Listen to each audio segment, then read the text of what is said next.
Buenos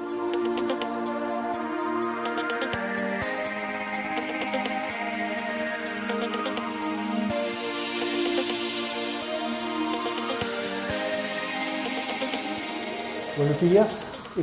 Hoy día vamos a hacer una presentación, una clase sobre cómo proteger nuestra salud mental durante la crisis que estamos viviendo en nuestro país.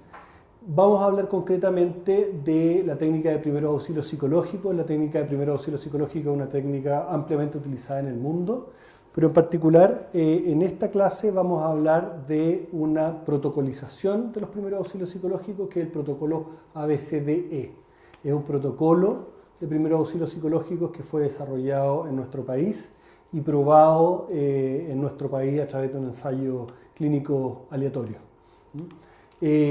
Este curso es un curso que está diseñado para que ustedes puedan ayudar a personas que están sufriendo. Y en esto quisiera ser bien enfático. Cuando digo ayudar a personas que están sufriendo, lo que quiero decir es que vamos a ayudar a muchas más personas que aquellas que exclusivamente tienen un trastorno mental. ¿Ya? Estar sufriendo, estar afectado emocionalmente por las circunstancias que nos están ocurriendo en nuestro país es algo normal. Es algo que requiere acompañamiento o puede requerir acompañamiento y no necesariamente es algo que indica que la persona está afectada por un problema de salud mental. De hecho, probablemente muchas o muchos de ustedes estén afectados emocionalmente por todo lo que está pasando y podría ocurrir que durante la presentación de hoy día los temas que tratemos puedan a algunos generarles mucho malestar. Si alguno o alguna se sintiera incómodo, por favor puede salir, no hay ningún inconveniente. Tengan presente que esto es algo inherente al trabajo en primeros auxilios psicológicos.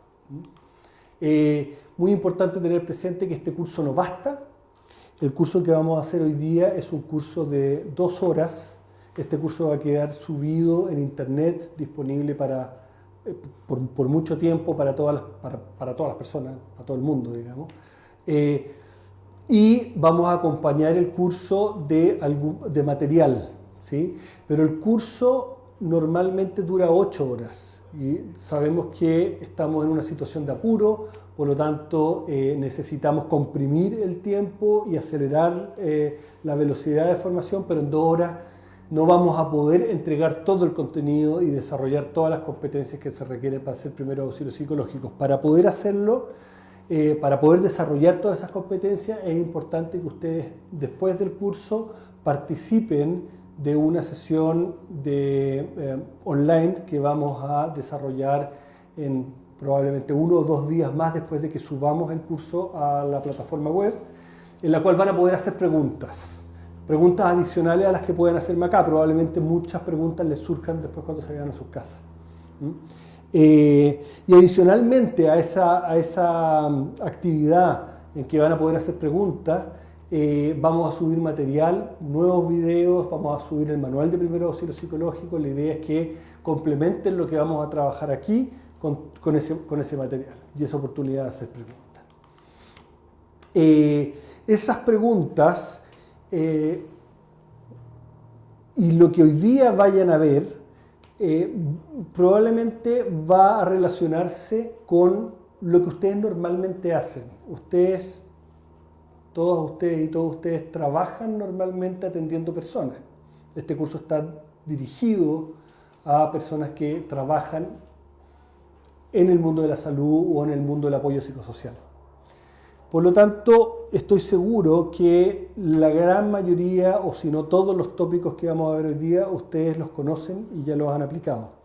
La gracia de los primeros auxilios psicológicos y en particular del protocolo ABCDE es que ordena en una secuencia lógica el conjunto de elementos que normalmente ocupamos los profesionales del apoyo psicosocial o los profesionales de la salud cuando ayudamos a una persona.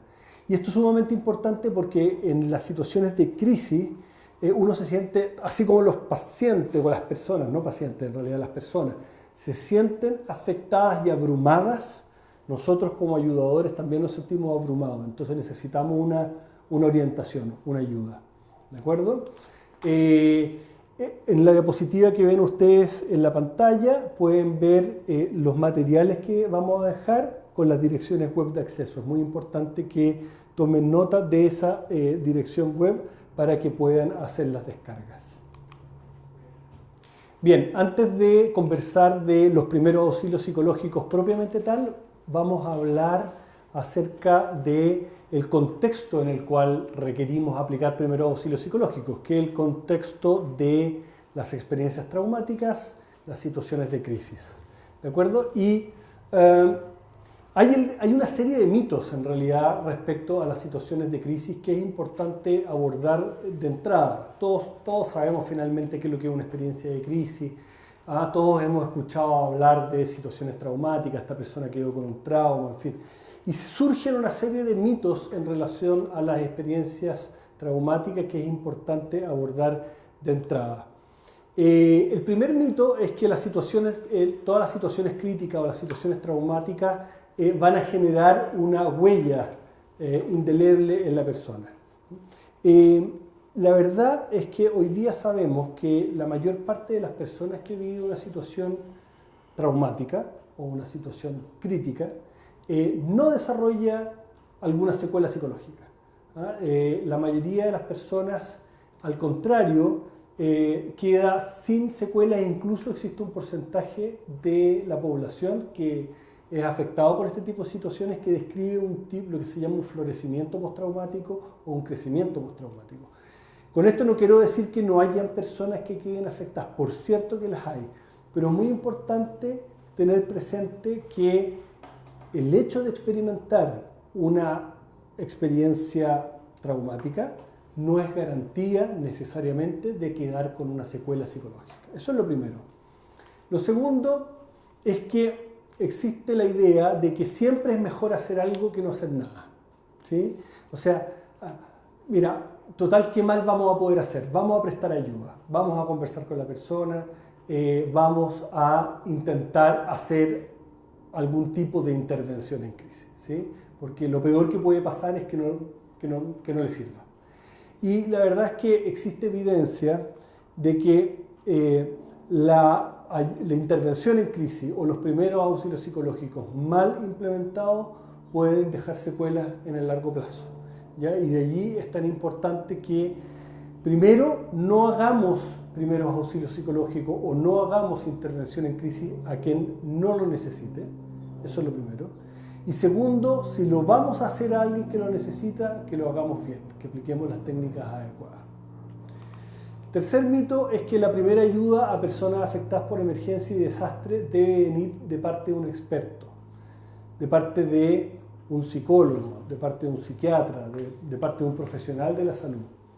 Hoy día sabemos que los primeros auxilios psicológicos son una herramienta que puede y debe ser utilizada por cualquier persona. Idealmente uno debiera poder enseñarla en los colegios de la misma manera como uno le enseña en los colegios a los alumnos de enseñanza básica y enseñanza media a hacer primeros auxilios físicos. Si nosotros enseñáramos esta herramienta en los colegios, podríamos tener una gran cantidad de personas en condiciones de hacer primer auxilio psicológico y sin ser profesionales de la salud o del apoyo psicosocial estarían perfectamente capacitados para poder hacerlo y hacerlo muy bien. De hecho, existen algunos vicios profesionales de nosotros los psiquiatras, los psicólogos, que pueden hacer que nos resulte más difícil hacer primer auxilio psicológico. Vamos a explicar por qué, pero nuestra formación nos moviliza a hacer intervenciones de naturaleza más psicológica, cuando en la primera etapa de la respuesta se requieren acciones de naturaleza más psicosocial, donde lo social es lo más importante, ¿sí? Y nuestra formación a veces puede hacernos perder esa perspectiva. El cuarto mito que es importante tener presente es el que dice que todas las personas responden igual ante un evento potencialmente traumático. Las personas no responden igual, las personas responden en distintas trayectorias. Existen trayectorias de respuesta retardada, existen trayectorias de respuesta inmediata, existen trayectorias crónicas. Vamos a hablar un poquito más adelante del detalle respecto a las trayectorias, pero no todas las personas responden igual, no todas se angustian igual, no todas tienen manifestaciones externalizantes, algunas reaccionan de una manera más bien internalizante, la diversidad de reacciones es muy amplia, ¿ya? Cuando hablamos de experiencias traumáticas o experiencias de crisis, es fácil que nos podamos confundir con algunos términos. Acá pueden ver ustedes una diapositiva donde hablamos de algunos términos que se mezclan: trauma, crisis, emergencia, y la verdad es que los límites entre estos distintos términos son más bien difusos, ¿sí?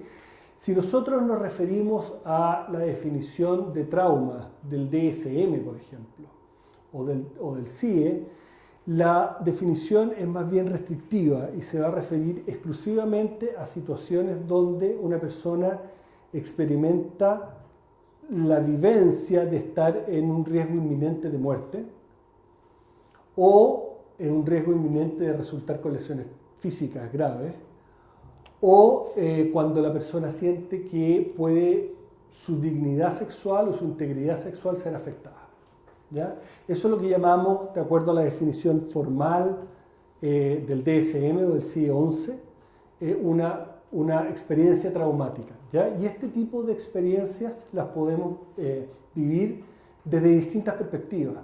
Las podemos vivir en calidad de primera persona. Yo tuve un accidente de tránsito y viví la experiencia de sentir que me iba a morir. Yo fui afectado por un saqueo y sentí que me podían matar o me podía resultar con lesiones. Pero también puede ser esta experiencia traumática el resultado de haber vivido la situación en calidad de testigo. Basta haber sido testigo de una situación de este tipo para que la angustia y la ansiedad que la experiencia produce genere una huella en nuestro cerebro que deje memorias que luego se constituyen en recuerdos traumáticos. También este tipo de experiencias pueden experimentarse cuando yo me entero por ejemplo, de la noticia repentina de la muerte de un ser querido, de un conocido, de una manera repentina, de una manera que yo no me esperaba. No sé, qué sé yo, imagínense ustedes, por ejemplo, yo estoy en la noche y recibo un llamado telefónico y de Carabineros, y Carabineros me indica que un ser querido, un hijo o alguien tuvo un accidente y está hospitalizado o falleció. Esa experiencia per se ya puede ser traumática también. Y también se considera como experiencia traumática aquellas en las cuales una persona, en virtud de su trabajo, es expuesta sistemáticamente a este tipo de escenas. Por ejemplo, los bomberos, por ejemplo, la policía, por ejemplo, los reporteros, por ejemplo, el personal del servicio médico legal que tiene que exponerse una y otra vez a escenas cruentas, pueden resultar traumatizados por su quehacer profesional, ¿sí? Ahora, ¿necesariamente van a ser traumáticas este tipo de experiencias? Definitivamente no. ¿Y necesariamente otras experiencias no van a ser traumáticas? La respuesta es que también es no. Porque existen, por la peculiaridad y las características de cada persona, experiencias que para ellos van a resultar traumáticas sin que estén incluidas dentro de la definición del DSM. ¿Qué sé yo? Por ejemplo, imaginen ustedes un niño de 4 años que va a la playa y que se separa de los papás y se pierde. Y durante 4 o 5 horas no encuentra a sus papás. Para un niño chiquitito, esa experiencia podría ser traumática, ¿sí? Esa experiencia ya podría ser traumática. Entonces, lo traumático en realidad, o una persona que, por ejemplo, está esperando a la novia que llegue, se va a casar, está esperando a la novia y la novia no llega. Está en el altar y no llega la novia. Esa experiencia de humillación, de vergüenza pública, incontrolable, porque además no hay manera de controlar esa angustia, podría ser que para esa persona se constituya en una experiencia traumática, que no pueda olvidarla nunca más, ¿sí? Que pueda hacerla en adelante incapaz de establecer nuevas relaciones de pareja, ¿sí? Porque cada vez que va a establecer una relación de pareja, reedita antiguos miedos de esa experiencia humillante, ¿sí? Que vivió en esa oportunidad. Por lo tanto, en definitiva, lo que quiero decir es que las experiencias traumáticas son experiencias fundamentalmente de alto nivel de estrés, de alto nivel de angustia, que producen incontrolabilidad, donde la angustia, el estrés es incontrolable. Eso es básicamente una experiencia traumática. Normalmente son experiencias donde percibimos amenazar nuestra integridad física o nuestra vida o nuestra dignidad sexual, ¿sí? Pero en algunos casos van a haber experiencias de otra naturaleza que también van a poder constituirse como experiencias traumáticas, ¿de acuerdo? Y una pregunta que siempre surge es, bueno, ¿cómo voy a evolucionar yo después de una experiencia de este tipo? O sea, ¿qué porcentaje, por ejemplo, de la población que ha estado expuesta durante estos días a todas estas escenas que hemos visto en la tele, incendios, saqueos, ¿sí? Van a quedar con secuela? Y es una respuesta a ello, podemos encontrarla en un estudio, en varios estudios en realidad, que fueron sintetizados por un investigador de la Universidad de Columbia, George Bonanno. Él investigó la evolución de las personas luego de las experiencias traumáticas y logró, a través de análisis matemáticos, identificar 4 trayectorias características. 4 trayectorias características, que son las que ven ustedes en pantalla. La primera es la trayectoria de resiliencia, que es la que ven ustedes abajo, ¿sí? La de resiliencia, que es la que ven en la línea en puntitos más abajo.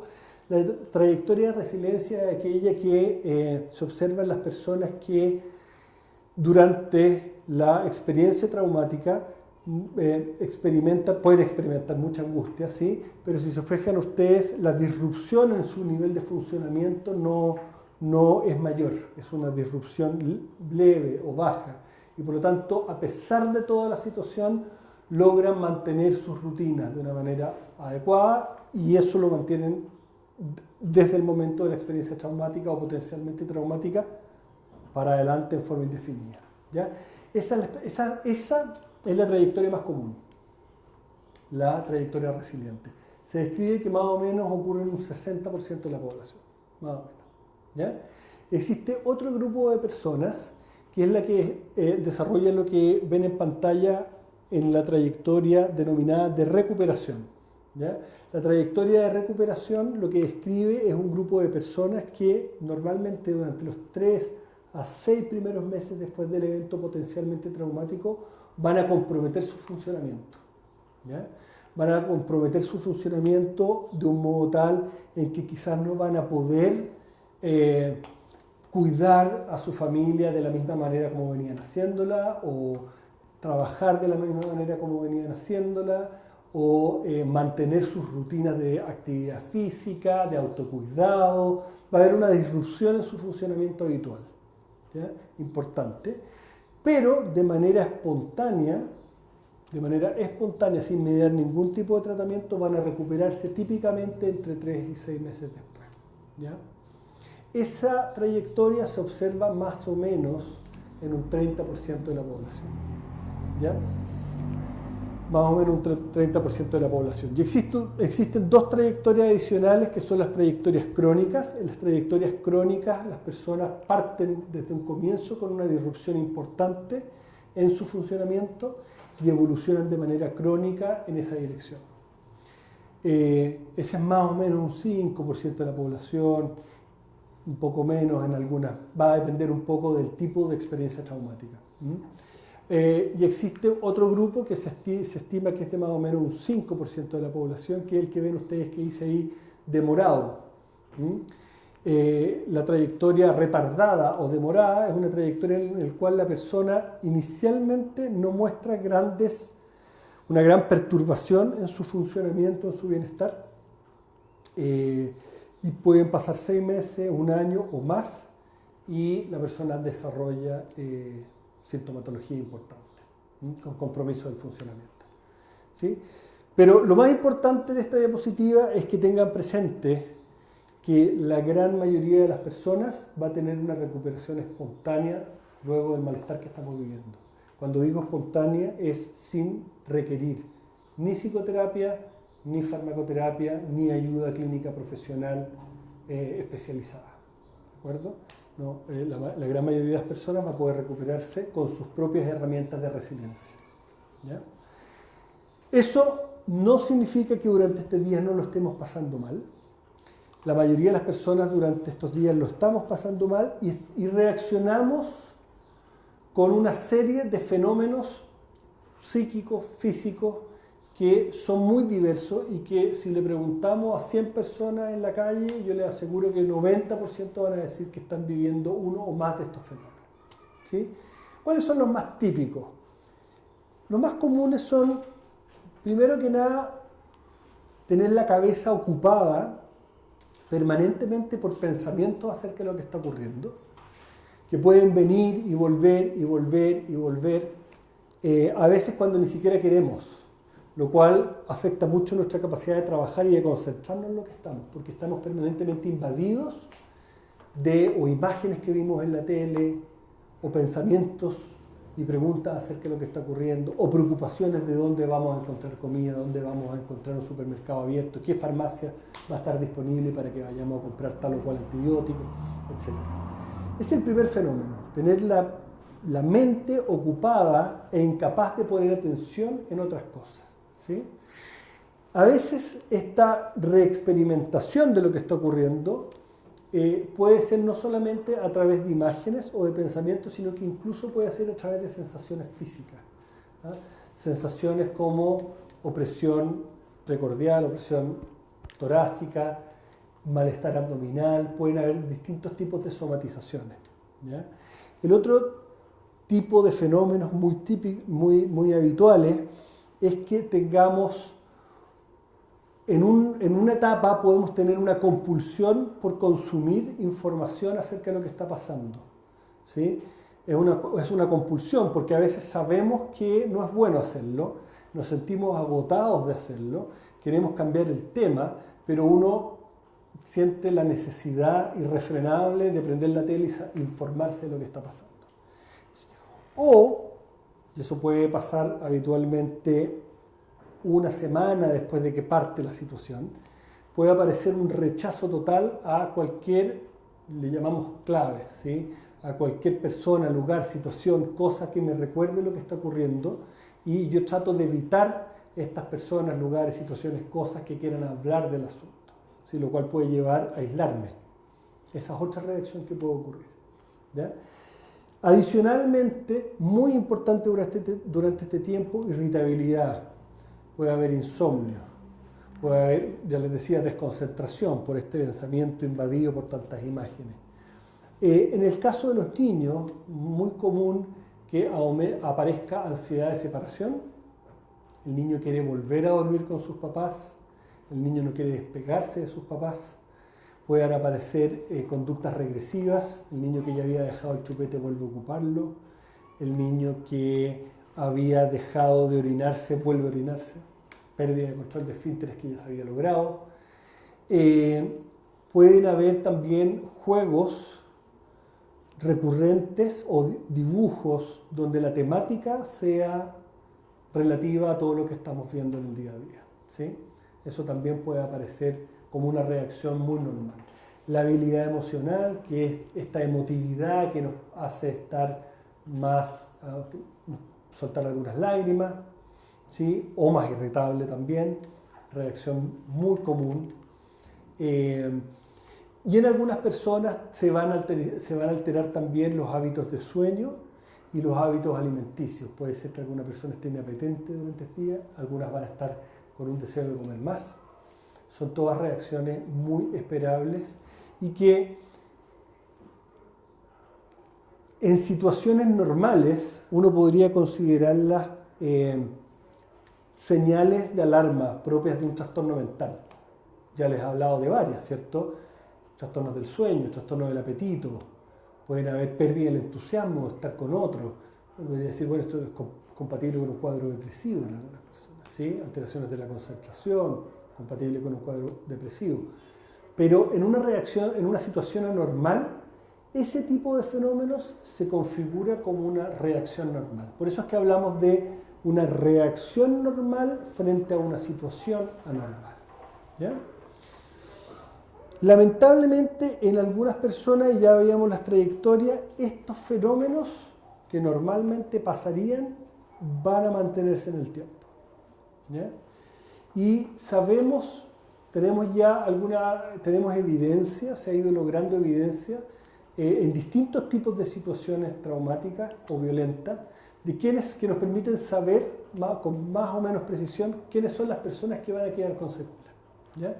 Y en pantalla pueden ver ustedes algunas de esas personas. Los factores de riesgo se pueden clasificar en factores de riesgo pretrauma, peritrauma y posttrauma. Factores de riesgo pretrauma son, por ejemplo, las personas que antes de que se haya iniciado la experiencia traumática, ya venían con algunos problemas de salud mental. Personas que venían con problemas de salud mental previos son personas que probablemente el indicador más importante son personas que van a quedar con más malestar o secuelas psicológicas de este tipo de experiencias. ¿Ya? Personas con antecedentes familiares de problemas de salud mental también son personas que tienen un factor de riesgo. Por distintas razones que no vamos a entrar acá a detallar, las mujeres, se ha visto que las mujeres tienen un pelito más de riesgo. ¿Vale? En términos estadísticos se ve que hay un pequeño más riesgo. También tienen mayor riesgo las personas que durante la experiencia traumática o durante la situación de crisis perciben con mayor intensidad un riesgo a su vida. ¿Ya? O sea, si durante toda esta situación una persona se encuentra en un lugar donde en algún momento viene una horda a hacer un saqueo o siente que sus derechos humanos, por ejemplo, o están siendo transgredidos de una manera en que su integridad física puede resultar afectada, esa persona está en más riesgo que aquellas que no sientan con tanta intensidad el riesgo de su integridad física o el riesgo de su vida. ¿Ya? Y también van a desarrollar más secuelas aquellas personas que estén ubicadas en lugares donde la recuperación de la normalidad demore más tiempo. La recuperación de la normalidad de las rutinas es un factor importante para que la adrenalina baje. Las situaciones traumáticas dejan secuelas psicológicas porque cerebralmente producen cambios importantes, ¿ya? Que no vamos a mencionar acá, pero producen cambios importantes porque los niveles de adrenalina, de glucocorticoides, los niveles de glutamato y otros neurotransmisores tienen efectos deleterios en el cerebro, ¿sí? Mientras antes yo logro recuperar mi rutina previa, antes logro bajar los niveles de estas sustancias cerebrales, estos neurotransmisores, que tienen estos efectos deleterios, ¿sí? Y por lo tanto, si yo vivo en un lugar donde mis rutinas no se normalizan de manera precoz, esta alteración en el funcionamiento químico del cerebro se va a mantener más tiempo y por lo tanto mi cerebro va a estar expuesto más tiempo a estos cambios y la probabilidad de que la persona quede con secuelas es mayor. ¿De acuerdo? Y un factor de riesgo muy importante es la baja percepción de apoyo social. ¿Ya? A mayor percepción de apoyo social, cuando yo más me percibo apoyado o acompañado de mi familia, de mis amigos, de mis vecinos, más probable es que yo pueda salir adelante. Aquellas personas que se sienten solas son personas que tienen solas o no entendidas o no acompañadas o no apoyadas, son las personas que tienen más probabilidades de quedar con secuelas de este tipo de situaciones. ¿Ya? Y eso configura que de la población existen algunas personas que uno podría anticipar que van a tener más dificultades, ¿sí? Y eso nos permite poder configurar un mapa de lo que llamamos poblaciones especiales. Las poblaciones especiales son grupos humanos que por una condición propia o adquirida en el evento requieren de un cuidado diferenciado porque tienen mayores riesgos, porque tienen más probabilidad de desarrollar secuelas. Normalmente en estos grupos uno puede desarrollar algunos programas específicos que atienden sus respectivas peculiaridades o particularidades. Por ejemplo, poblaciones especiales son la población de migrantes, ¿sí? Los migrantes, por el hecho de estar sin sus familias, muchos de ellos, no todos, pero algunos de ellos están sin su familia, están con una posibilidad de tener apoyo social menor. Por el hecho de estar recién llegados, tienen una red de amigos y una red de vecinos también más restringida. Y por lo tanto la percepción de apoyo social va a ser menor. Eso los configura como una población especial que requiere una ayuda más dirigida. Otra población especial son las personas que fueron víctimas de experiencias traumáticas durante la dictadura, ¿sí? Esa población, con la situación que estamos viviendo hoy día, está reexperimentando antiguos traumas, ¿sí? Y por lo tanto la angustia que sienten hoy día no es una angustia reactiva al presente, sino que también a la reexperimentación de recuerdos del pasado.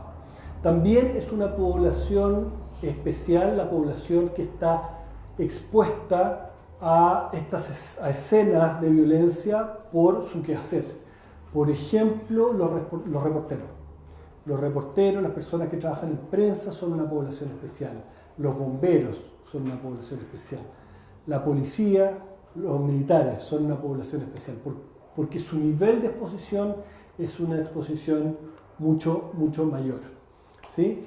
En este tipo de poblaciones y en algunos otros que ustedes podrán ir anticipando, vamos a requerir poner particular atención y probablemente van a ser los grupos de personas que más van a requerir primeros auxilios psicológicos. Los primeros auxilios psicológicos son para aquellas personas que están manifestando, mostrando, demostrando síntomas de malestar psicológico más importantes, ¿sí? Y van a ser en estos grupos donde los vamos a poder observar. Sí. Entonces estos primeros auxilios psicológicos en estas distintas poblaciones como especiales, Sí. ¿se aplican de la misma manera, o sea, en la misma forma en la que está estipulado en el protocolo, aun cuando respondan a como estímulos que producen estas como sensaciones de trauma distintos? La aplicación de los primeros auxilios psicológicos y los fundamentos son los mismos. Atendida su peculiaridad, uno podría entender que sus necesidades en el paso C van a ser distintas. Por ejemplo, las necesidades de población migrante, de revinculación con otros grupos de migrantes para armar red, van a ser especiales y específicas y diferenciadas de las necesidades que podría tener, por ejemplo, una población de bomberos, que podría requerir otro tipo de trabajo y de apoyo, ¿sí? Y cuando hagamos la categorización de necesidades, vamos a tener que tener particular atención a esas necesidades específicas. Pero los pasos son los mismos, ¿ya?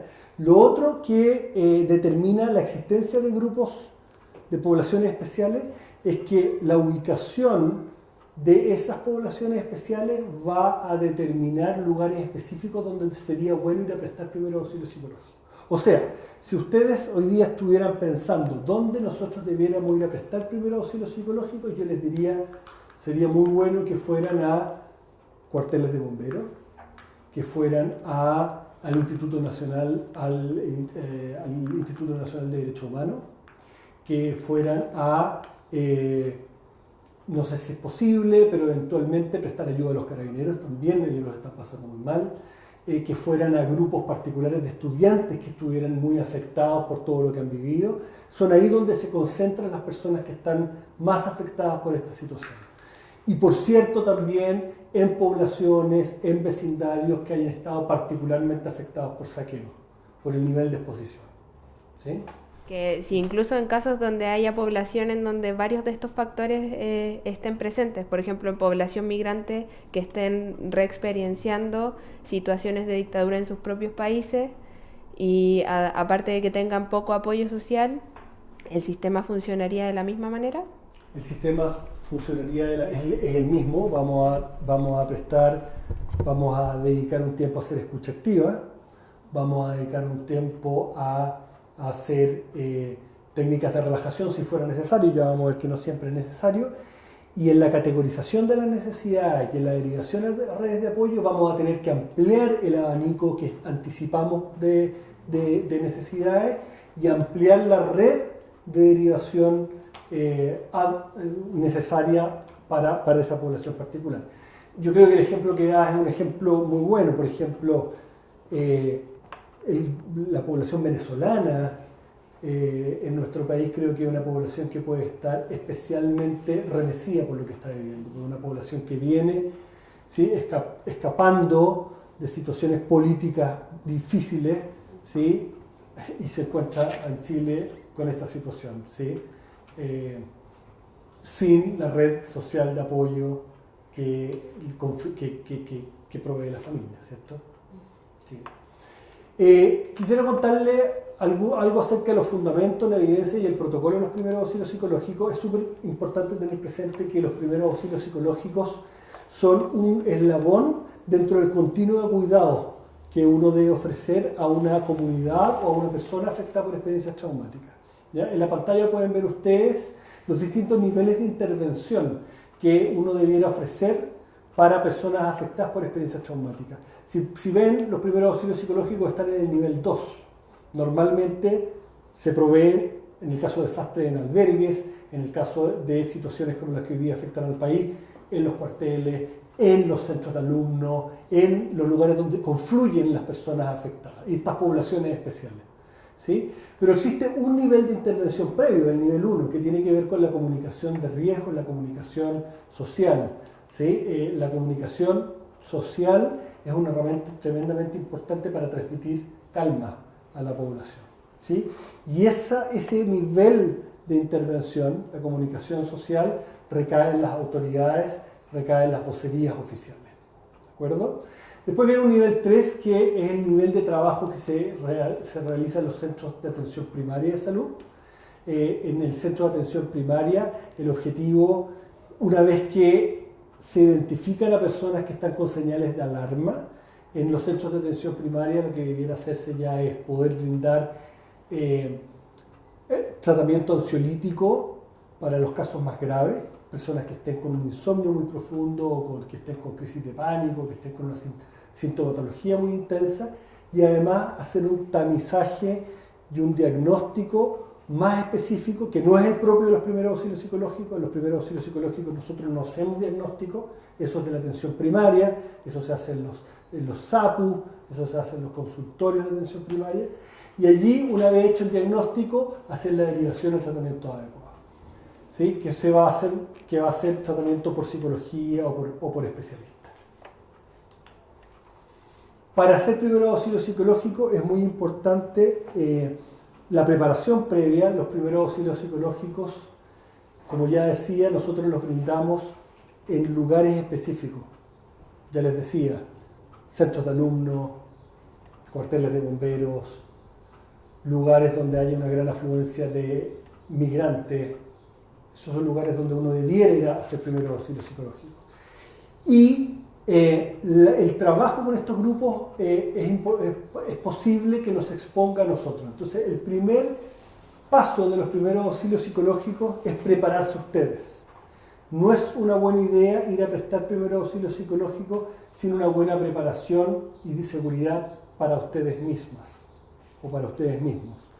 Llevar fichas, llevar papel, llevar celular, eventualmente si van en un grupo, llevar radios para estar bien coordinados, llevar hidratación, puede que les toque hacerlo en lugares expuestos al sol, llevar bloqueador solar, tener un dispositivo de seguridad con que contar en caso de que hayan dificultades, es fundamental para hacer primeros auxilios psicológicos de manera segura.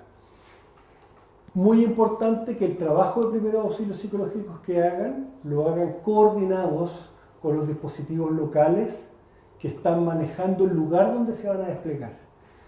No hay nada peor para el manejo de una emergencia que el voluntarismo que surge de repente de grupos de personas que quieren con las mejores intenciones ir a ayudar, pero lo hacen de una manera descoordinada o sin articulación con los equipos locales. Eso genera más problemas. Por lo tanto, coordínense con las autoridades de los lugares donde van a ir a trabajar, de manera que los reciban bien y el trabajo que vayan a hacer cuente con el apoyo del lugar donde van a trabajar. Identificación, idealmente. Muy importante ir con identificación. Su nombre, su apellido y la organización a la cual pertenecen. ¿Ya? Y muy importante hacerse la pregunta de si están ustedes en condiciones de hacer primer auxilio psicológico. Y esto es especialmente importante en situaciones de violencia política, porque las situaciones de violencia política a todos nos movilizan emociones muy personales, ¿sí? Y es difícil, un elemento fundamental de los primeros auxilios psicológicos es mantener la neutralidad. Si ustedes sienten que la situación que está ocurriendo los moviliza tanto como para que si un afectado les dice algo que va a ser contrario a su manera de ver las cosas, ustedes no puedan callar, entonces mejor que no vayan a hacer primer auxilio psicológico. Es muy importante que mantengan la neutralidad y probablemente se van a encontrar con afectados que les van a hablar, les van a expresar sentimientos o pensamientos que van a ser distintos, diametralmente distintos a los de ustedes. Y si no pueden mantener esa neutralidad, no van a poder hacer primer auxilio psicológico. ¿Ya? Ir con un buen estudio del contexto y la situación donde van a operar. El estudio del contexto y la situación donde van a operar les va a permitir a ustedes tener un mayor conocimiento de los dispositivos y de las redes sociales disponibles para hacer primer auxilio psicológico. Y nuevamente quiero enfatizar esto, no todos necesitan primer auxilio psicológico. Los primeros auxilios psicológicos son para las personas que se ven especialmente afectadas y son para las personas que además quieren primer auxilio psicológico. ¿Ya? No son una intervención que haya que dársela a todo el mundo. ¿De dónde surgen los primeros auxilios psicológicos? No voy a entrar en detalle en esta diapositiva, ustedes pueden verla en la casa. Pero básicamente los primeros auxilios psicológicos son como una versión 3.0 de la intervención en crisis desarrollada por Lindemann durante la época de la Segunda Guerra Mundial. ¿Ya? Durante esa época hubo un incendio muy grande en Estados Unidos, en Boston, murió mucha gente y Lindemann organizó un servicio de atención a los sobrevivientes de ese incendio.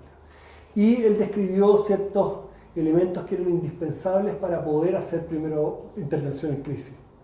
Ese fue el nombre que le acuñó, intervención en crisis. Estos elementos de la intervención en crisis fueron luego tomados durante la Segunda Guerra Mundial, durante los años 80 por Mitchell, empaquetados en un protocolo que se llamó debriefing, y en fin, sin entrar en detalle aquí, los elementos de la intervención en crisis han sido empaquetados en una versión 3.0, que son los primeros auxilios psicológicos, agregando gran énfasis a los elementos sociales de la intervención en crisis y quitando mucho énfasis a los elementos psicológicos de la intervención en crisis original. ¿Ya? Eso es lo fundamental de los primeros auxilios psicológicos. Los primeros auxilios psicológicos son una intervención en crisis donde el foco está puesto en la ayuda social y donde el foco está quitado de la ayuda psicológica. ¿Qué es lo que son los primeros auxilios psicológicos? Acá en la definición misma ustedes van a poder ver esto que digo de que el foco está en lo social. Los primeros auxilios psicológicos son una respuesta humana de apoyo a otro ser humano que está sufriendo, no que está enfermo, no que tiene un trastorno de estrés postraumático, no cualquier ser humano, uno que está sufriendo y que podría requerir ayuda. Incluye cuidados básicos. La psicoterapia no es básica. Estos son cuidados básicos. Pragmáticos. Cuando hablamos de pragmático es agua, es abrigo, es seguridad, es protección. Pragmáticos. No intrusivos. No vamos a preguntarle sobre los sueños que tuvo en la última noche. Eso es intrusivo. Ya no vamos a preguntar detalles. ¿Sí? Y no vamos a forzar a la persona a hacerlo. No intrusivo, con un foco en escuchar sin forzar a hablar. Esto es muy importante. En los primeros auxilios psicológicos debiéramos tener 5 orejas y ninguna boca, ojalá. ¿Ya? Mucha oreja y poca boca. Evaluar las necesidades y preocupaciones de una manera sistemática, ¿ya? No espontánea. No basta con que nosotros escuchemos las necesidades. Una vez que nosotros hemos escuchado, vamos a evaluar sistemáticamente las necesidades y las preocupaciones de manera de lograr asegurar que esas necesidades básicas sean satisfechas. Promoviendo el apoyo social de otros significativos, es decir, montar redes, vincular con la familia y previniendo de esta manera mayores daños. Y acá hay una idea que nosotros quisimos poner en la diapositiva que nos parece muy importante. Cuando hacemos primero auxilio psicológico, lo que estamos haciendo es que desde una perspectiva social logramos un impacto en lo psicológico. Por eso se llama primero auxilio psicológico. No son primeros auxilios sociales, son primeros auxilios psicológicos. Porque lo que logramos es un impacto en lo psicológico, pero desde la perspectiva social. ¿Bien? Los primeros auxilios psicológicos se fundamentan en 4 principios que fueron esbozados por Hopful y colaboradores el año 2007, Hopful la década de los 80, formuló una teoría, que es la teoría de conservación de recursos. Hopful lo que dice la teoría de conservación de recursos es que el estrés se produce cuando nosotros percibimos que ciertos recursos básicos, como el agua, como el abrigo, como la seguridad, como los remedios, como el aprecio de mis familiares, como mis derechos, están siendo amenazados, ¿sí? Y por lo tanto la mejor manera que nosotros tenemos para lograr frenar el estrés es reasegurar la satisfacción de esos recursos, de esas necesidades básicas, ¿ya? En un orden que más o menos se parece al de la pirámide de Maslow, partiendo por los más básicos primero, ¿ya? Y Hopful dijo, y para lograr eso tenemos que cumplir siempre 5 principios, que independiente del formato en que apliquemos la intervención en crisis, estos 5 principios deben estar presentes. Y esos principios son los siguientes. Primero, debemos promover la seguridad. De nada sacamos con hacer escucha activa, por ejemplo, a una persona que está en un lugar que está siendo amenazado por una horda para un saqueo, ¿sí? Lo primero es la seguridad, ayudar a esa persona a salir de ese lugar para que se sienta más segura. Seguridad. Lo segundo, la calma, ¿sí? El segundo principio es la calma, promover la calma. ¿Sí? ¿Cómo podemos promover la calma? Hay muchas maneras. Una manera muy importante es con información fidedigna, ¿ya? Información fidedigna, actualizada. Otra manera es a través de técnicas de relajación de distinto tipo. Acá vamos a ver una que es el reentrenamiento de la respiración, pero existen otras. Tercer principio es promover la autoeficacia. Nosotros cuando vayamos a hacer primeros auxilios psicológicos vamos a establecer un contacto con las personas y nos vamos a retirar, ¿ya? Y por lo tanto nuestra acción va a ser muy limitada en tiempo y alcance. Si realmente queremos que nuestra intervención tenga un efecto, lo que tenemos que promover es la autoeficacia de la comunidad, favorecer la autoeficacia de la comunidad y de los individuos, favorecer la conexión con las redes de apoyo y favorecer la esperanza. Esos son los 5 principios de Hopful. Sí. De la mano con eso, ¿cómo se puede promover calma y relajación a la población cuando las autoridades comunican o se expresan de forma que como que va en contra de esa calma y relajación? ¿O hacen acciones que van en contra de esa calma? El impacto que nosotros vayamos a poder tener o nuestra capacidad de influir en los mensajes que entregan las autoridades a la población es mínimo, es nulo, ¿sí? Por lo tanto, en esos mensajes nosotros no vamos a poder influir. Pero sí podemos influir, por ejemplo, educando a la población respecto a el uso adecuado de las redes sociales. La evaluación juiciosa de los mensajes que recibimos en las redes sociales, ¿sí? El chequeo de la veracidad de la información que recibimos en las redes sociales. Pues estamos inundados de información contradictoria, pero si nosotros generamos conciencia en las personas a las cuales vayamos a proveer primeros auxilios psicológicos. Que eso es así, que existen ciertos lugares como por ejemplo la tercera. La tercera está emitiendo todos los días lo que le llaman un fact-checking de la veracidad de la información que está saliendo, entonces vamos a poder ayudarla a tener una información más fidedigna y más confiable. ¿Sí?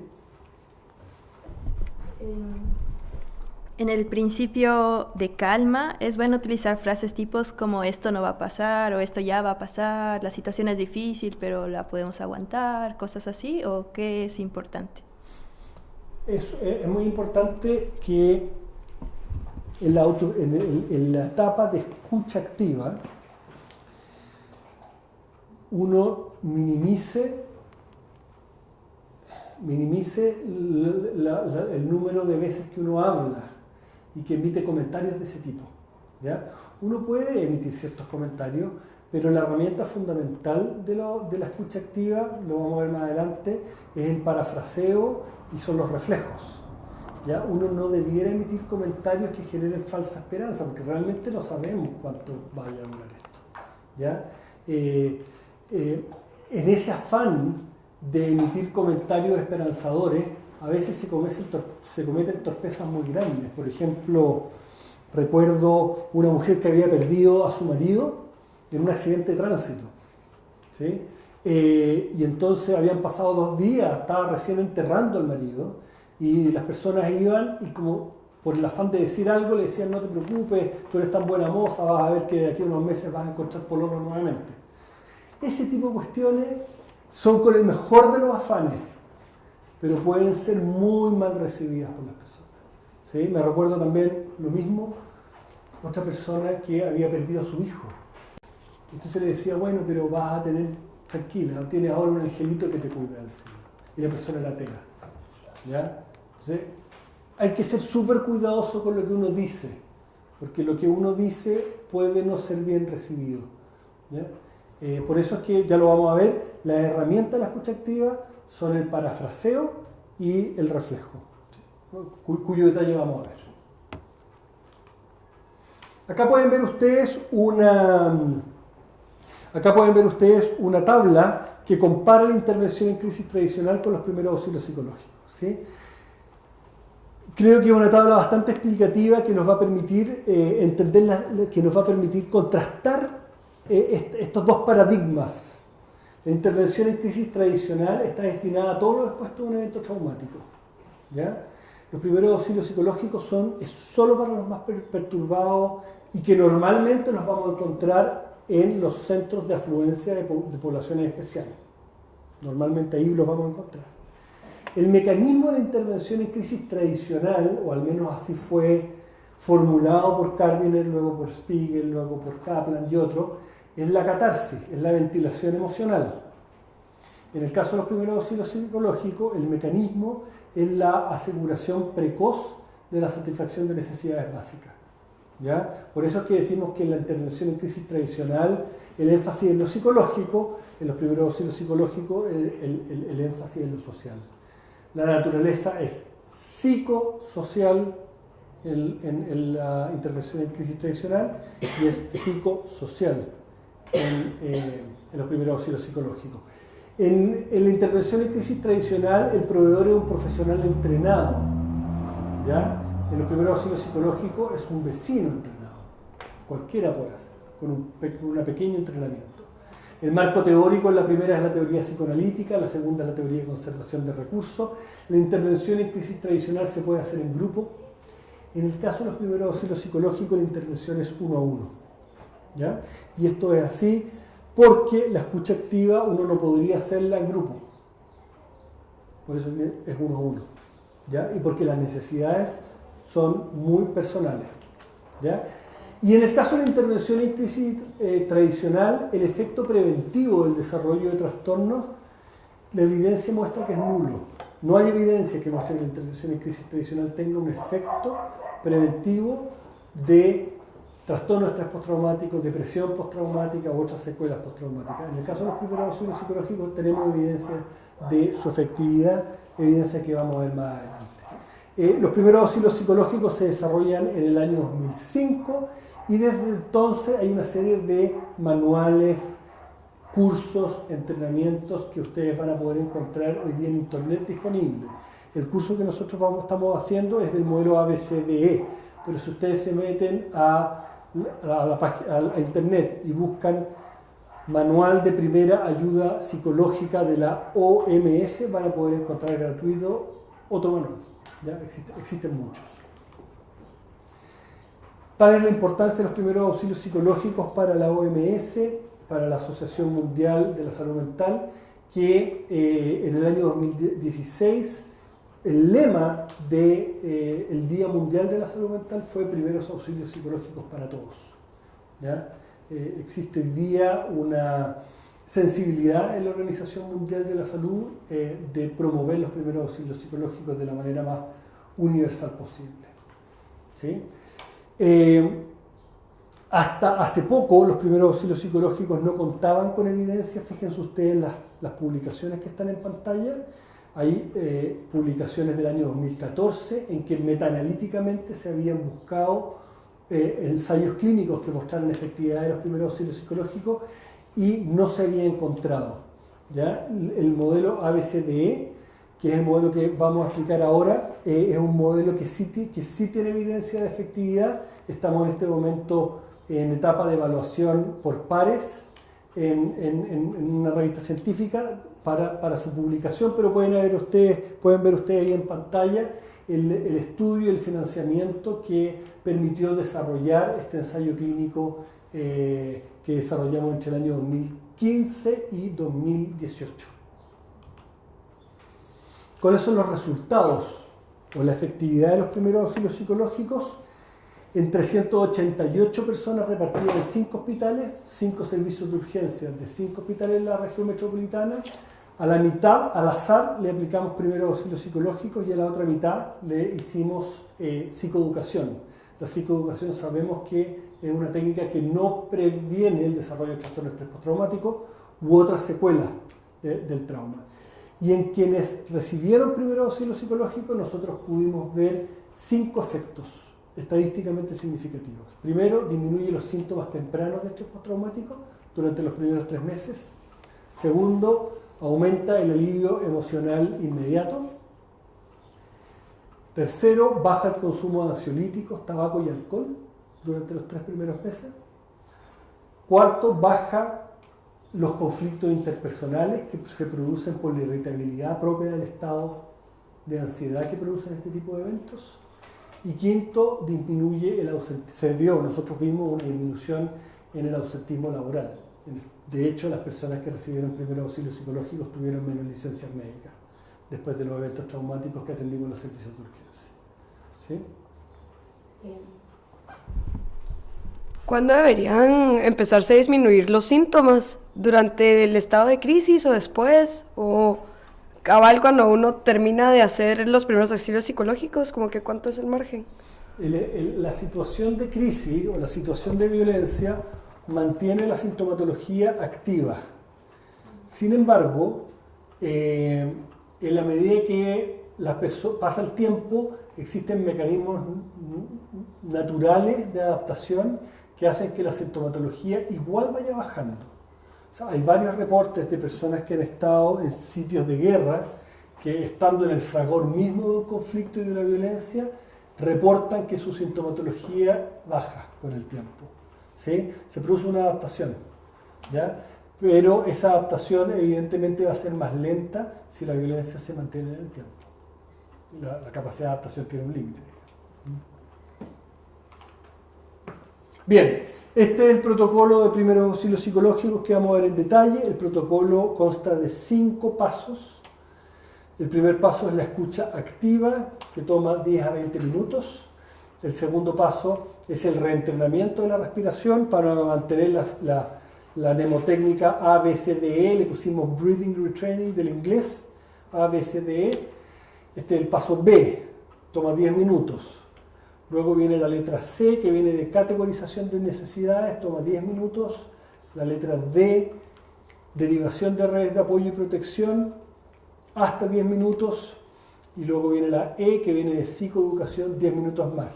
Esto suma en total 1 hora. pero les puedo contar que en el estudio que hicimos con estas 388 personas en servicios de urgencia, el tiempo promedio de aplicación de los primeros auxilios psicológicos fue de media hora. O sea, estos hasta 10 minutos normalmente se transforman en 5 minutos en cada uno de los pasos, ¿sí? La escucha activa típicamente son 10 minutos, ¿ya? Así que si quieren anticipar más o menos cuánto tiempo va a tardar por persona, debiera ser en promedio de 30 minutos, ¿de acuerdo? Bien, vamos a ver ahora el primer paso de los primeros auxilios psicológicos, que es la escucha activa, de allí el nombre, la letra A. ¿Qué es la escucha activa? La escucha activa es un modo de escuchar, ¿sí? Y acá quiero hacer la diferencia entre escuchar y simplemente oír. Cuando yo estoy escuchando, estoy haciendo un esfuerzo activo por ir entendiendo y demostrando que estoy entendiendo lo que estoy oyendo, ¿sí? Esa es la escucha. Requiere un esfuerzo activo y por lo tanto la escucha activa es una actividad que cansa. Si ustedes se pasan una tarde atendiendo personas que están pasándolo mal, brindando primeros auxilios psicológicos, se van a cansar porque tienen que hacer un esfuerzo de escucha activa importante. Requiere una actitud, la escucha activa requiere una actitud neutral, requiere que nos abstengamos de nuestros propios juicios, ¿ya? Y eso en un ambiente emocionalmente tan intenso como el que hoy día estamos viviendo es un enorme desafío emocional, ¿ya? La escucha activa cansa también porque utiliza técnicas específicas. Se puede aprender la escucha activa, ¿sí? Y teniendo conciencia de cuáles son esas técnicas, uno puede ir desarrollando la habilidad de manera de cada vez hacerlo mejor. El objetivo de la escucha activa es generar una escucha que finalmente lo que haga es transmitirle a la persona afectada que hay un ser humano al otro lado que está empatizando con ella. Es decir, la escucha activa finalmente es una herramienta al servicio de la empatía. Ese es el objetivo central, generar y comunicar empatía. Para eso es la escucha activa, ¿sí? ¿Y por qué es importante la empatía? La empatía es importante porque los seres humanos nos regulamos afectivamente cuando sentimos empatía de otros.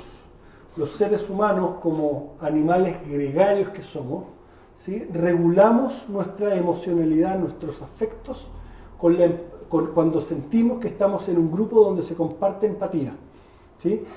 No voy a entrar ahora en el detalle, pero pueden verlo ustedes la referencia en la diapositiva. Hay un estudio muy interesante donde se ve cómo la reexperimentación que vive una persona luego de haber sido expuesta a imágenes cruentas, a imágenes muy angustiantes de observar, es mucho menor cuando esa persona previa a la exposición a esas imágenes le han hecho un priming que se llama con imágenes que le generan ternura, ¿ya? La ternura activa la regulación emocional, ¿ya? Es decir, el apego generado a través de una relación empática produce una sensación de calma y facilita el procesamiento adaptativo de la experiencia traumática. Por eso es tan importante la percepción de apoyo social, ¿ya? ¿De qué se vale la escucha activa? ¿Cuáles son las herramientas fundamentales de la escucha activa? Primero, de elementos actitudinales. El primero es que en la actitud yo tengo que tener una real disposición a escuchar a la persona, ¿ya? Si ustedes están cansados, si ya quieren irse a la casa, si realmente no hay una actitud de escucha activa, no lo van a hacer bien y es mejor que dejen de hacer primeros auxilios en ese momento. Segundo, se vale de una actitud de genuina interés empático, ¿ya? Y una actitud de genuino interés por comprender el punto de vista del otro, ¿ya? Y por eso es tan importante que en el ejercicio de la escucha activa uno se abstenga de comentar y mostrar su propio punto de vista. La escucha activa no comenta la diferencia, sino que simplemente la acepta.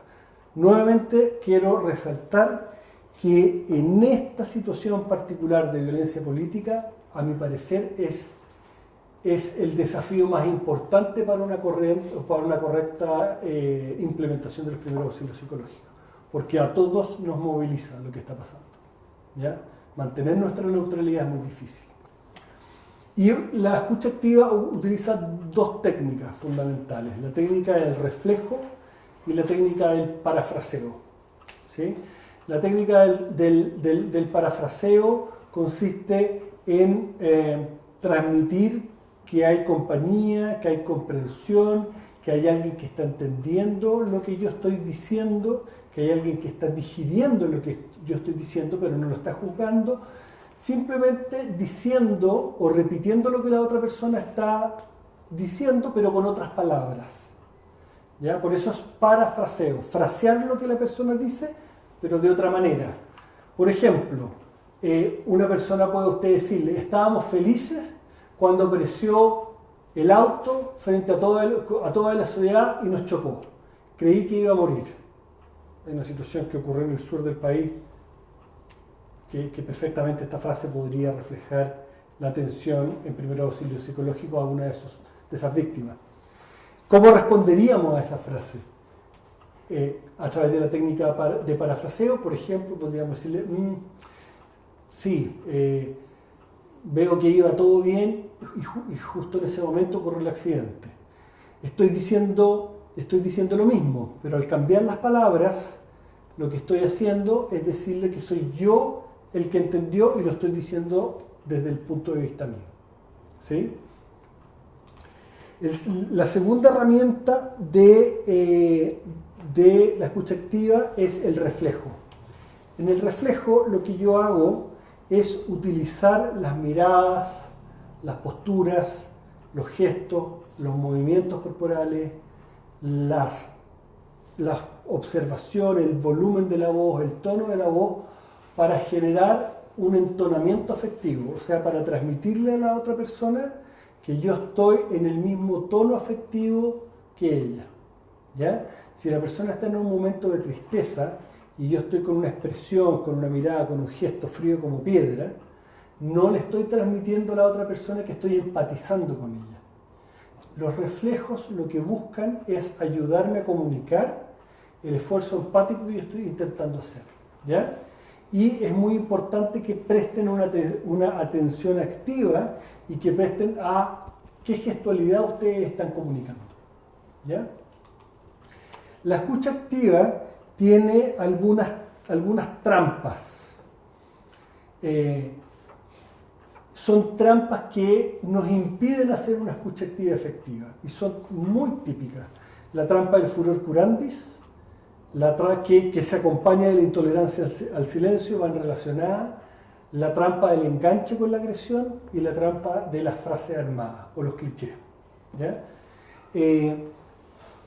Estas trampas es importante que las tengamos muy presentes, porque realmente es muy fácil, como decimos en Chile, pisar el palito. ¿Ya? El furor curandis es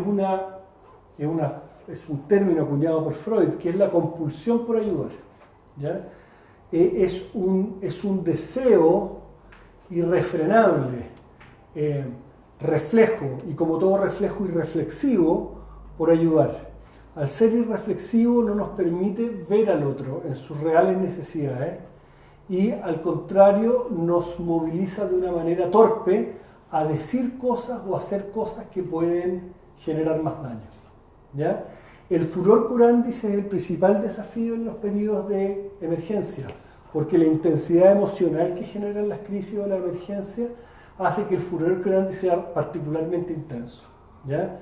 El furor curandis interfiere en la escucha activa porque nos lleva a decir cosas, cuando la escucha activa, ya decíamos, es fundamentalmente estar callado y escuchar. El furor curandis además daña la autonomía porque nos pone como protagonistas a nosotros en vez de poner como protagonista al afectado. ¿Ya?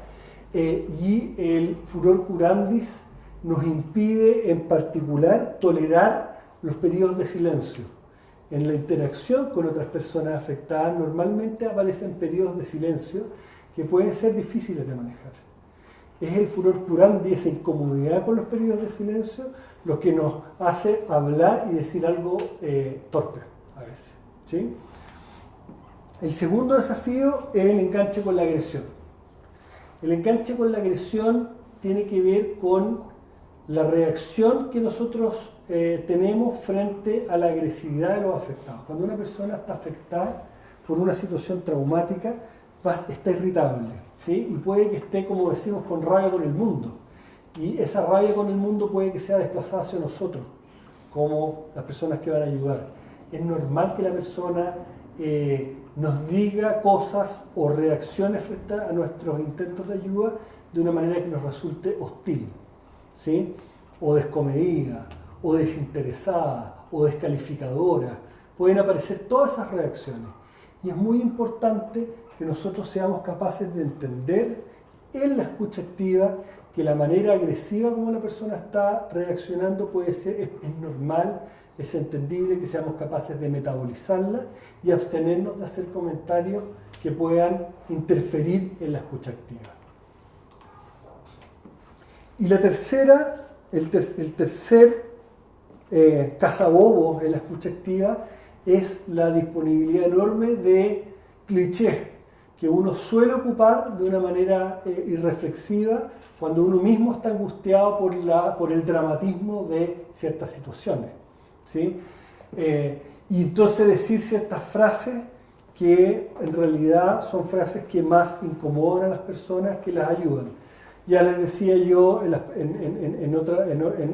otra etapa de la presentación algunas frases típicas como la del angelito que te escucha o que vas a encontrar novio, pololo o marido pronto. Tienes que estar tranquilo, ya ves que hay gente a la que le han pasado cosas mucho peores, ¿sí? O sea, ya ves que esto no es para tanto, digamos. A ti no te han saqueado como le ocurrió a otros vecinos, digamos. A ti solamente te robaron la casa, pero los demás... Ese tipo de frases son frases muy infortunadas, ¿sí? Tienes que estar alegre y fuerte. Todos sobrevivieron, menos mal.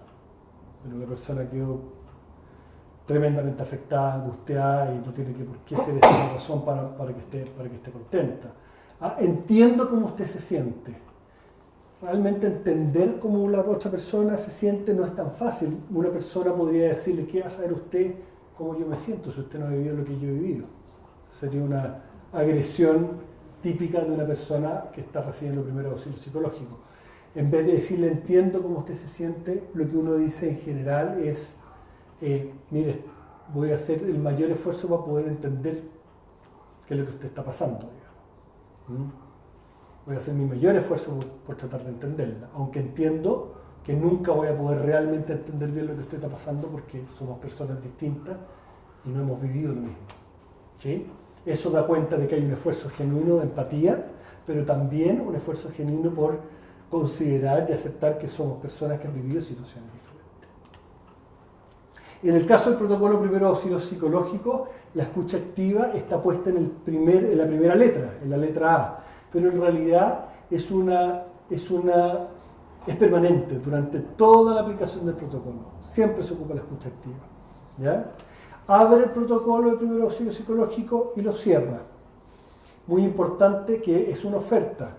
Hay gente que no quiere hablar, hay gente que no quiere dedicar tiempo a la escucha activa. En esos casos, los 20 minutos que tenemos dedicados a escucha activa se pueden transformar en un minuto. El minuto que me voy a demorar en entender, escuchar y validar a la persona que me dice o me comunica que no quiere hablar. ¿Sí? ¿Y qué pasa quizás con esas personas que no pueden hablar, pensando en niños menores de edad, en los que quizás hay otras formas de comunicación más del tipo no verbal? ¿Qué técnicas se pueden utilizar para transmitir empatía cuando no puedo, por ejemplo, parafrasear? En el caso de los niños, la manera como nos comunicamos es a través del juego y a través del dibujo, ¿ya? En el caso de los niños, una manera de generar un espacio de escucha activa es dándose un tiempo para jugar con ellos, es dándose un tiempo para pintar con ellos. En el tiempo en el que yo juegue con ellos y pinte con ellos, el niño va a sentirse que hay una persona que está escuchándolo, que está empatizando con ellos y probablemente se va a abrir el espacio para que él pueda expresar, ya verbalmente si está en condiciones de hacerlo, ¿sí? Si la persona quiere contar su historia, escúchela con la actitud y técnicas propias de la escucha activa, parafraseos, ya decíamos parafraseos, reflejo, 10 a 20 minutos de un tiempo razonable. Si una persona quiere contarle su historia y ser escuchada, vamos a dedicar ese tiempo, pero si una persona no quiere contarle su historia, simplemente acompáñela y puede pasar rápidamente a preguntarle si hay algo en lo que puede ayudarla, hay algo que esté necesitando. O sea, podemos rápidamente, en personas que no quieran ocupar el espacio de la escucha activa, podemos pasar rápidamente al paso C, ayudarla a categorizar las necesidades. Pueden ver ustedes en la página web, pueden encontrar disponible en la página web y en ese link que aparece en pantalla un video que grabamos con ocasión de los últimos incendios, donde van a poder escuchar una presentación acerca de la escucha activa y una simulación sobre escucha activa con una actriz. Ahí van a poder ver ustedes varios ejemplos de parafraseo, de reflejo, de situaciones que podrían llevarnos a, como decimos, pisar el palito durante el ejercicio de la escucha activa. También pueden ver ustedes en pantalla el manual ABCDE de primeros auxilios psicológicos, donde aparecen más ejemplos y donde se explica en detalle la técnica de la escucha activa. Bien, el segundo paso de los primeros auxilios psicológicos es el reentrenamiento de la respiración o de la ventilación. El reentrenamiento de la respiración es una técnica para ayudar a brindar calma a personas que estén visiblemente incapacitadas de poder hablar con suficiente tranquilidad. ¿De acuerdo? Eso. Ya, pues pacha. Sí. Empezamos de nuevo. Claro. Marquemos ahí, empezamos todo de nuevo. Sí, de acuerdo. Cuando quieras. Bien, el segundo paso en los primeros auxilios psicológicos es la letra B de reentrenamiento de la ventilación. El reentrenamiento de la ventilación es una técnica que está destinada a brindar calma y uno lo reserva exclusivamente para aquellas personas que están tan angustiadas que no pueden conversar o que están visiblemente muy ansiosas, están temblando, uno las ve con mucha labilidad emocional y que uno ve que se va a beneficiar del reentrenamiento de la respiración. Hay muchas personas que no requieren el reentrenamiento de la respiración y en esos casos uno pasa directamente al paso C. La mejor forma de ayudar a que una persona se calme durante los primeros auxilios psicológicos es a través de alguna técnica que relacione cuerpo, emociones y pensamientos, y en ese sentido el reentrenamiento de la respiración es una más de un portafolio de herramientas.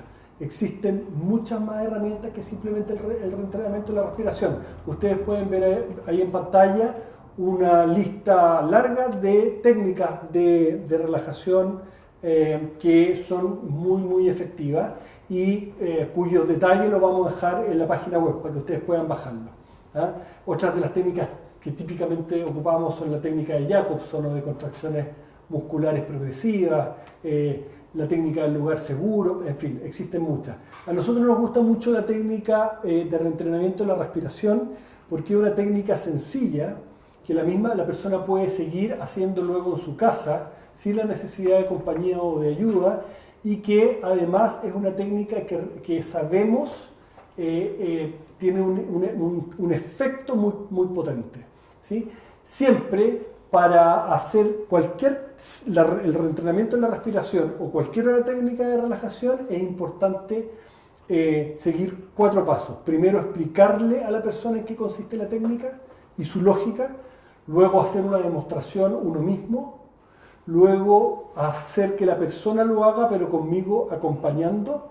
Y luego, indicarle a la persona que siga haciéndolo sin la compañía mía para nosotros simplemente supervisar y asegurarnos que la persona lo está haciendo bien. En la etapa de explicación, para el reentrenamiento de la respiración en particular, la explicación va a cambiar de técnica en técnica, pero para el reentrenamiento de la respiración, lo que nosotros le vamos a decir a la persona es que la manera como nosotros respiramos modifica nuestras emociones. Y eso es algo que los monjes budistas, la gente que practica yoga, lo sabe hace miles de años. Hoy día, además, contamos con técnicas en neuroimágenes que muestran cómo el cerebro cambia según el ciclo respiratorio y cómo ciertas técnicas de respiración hacen que el cerebro se entre en estados de mayor calma, lo cual uno puede ver en estas neuroimágenes, ¿sí? Y en particular hay una etapa de la respiración que es la etapa que genera más calma, que es la etapa de exhalación. Cuando uno exhala, cuando uno bota el aire, en esa etapa el cerebro entra en estado de calma. Cuando uno inspira, el cerebro, y perdonen que ocupe acá términos tan coloquiales, ustedes son profesionales de la salud, pero este video está dirigido a la población en general, entonces voy a ocupar términos de uso general.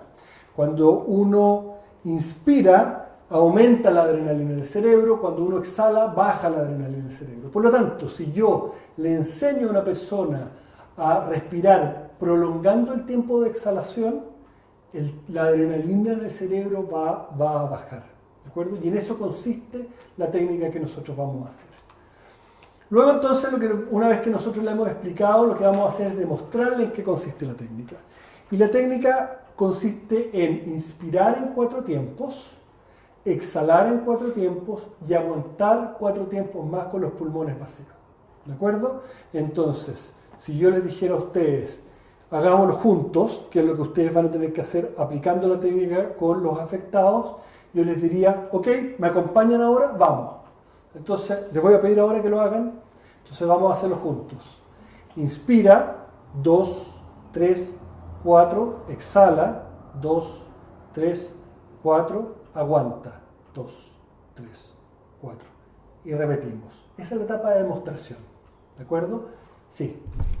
¿Y da lo mismo si la inhalación y exhalación es por la nariz o por la boca? Da lo mismo, da lo mismo. En el yoga, que es más sofisticado que esta técnica, hay elementos que tienen que ver con la respiración por la nariz o por la boca. Pero no nos vamos a complicar acá. ¿Ya? Vamos a ocupar el elemento que tenemos más, el elemento más importante que tiene que ver con el ciclo. Inspiración o exhalación, punto. ¿Ya? Luego viene la parte 3, que es acompañar. En la parte 3 ustedes le van a decir a la persona, ahora lo hará usted y yo lo acompañaré recordándole cómo debe hacerlo. Inspire, 2, 3, 4, exhale, 2, 3, 4, aguante 2, 3, 4. Mientras exhala puede pensar en la palabra calma. ¿Sí? Inspira, 4 y ahora calma. ¿Ok? Y repita el ciclo por 1 o 2 minutos acompañando al afectado.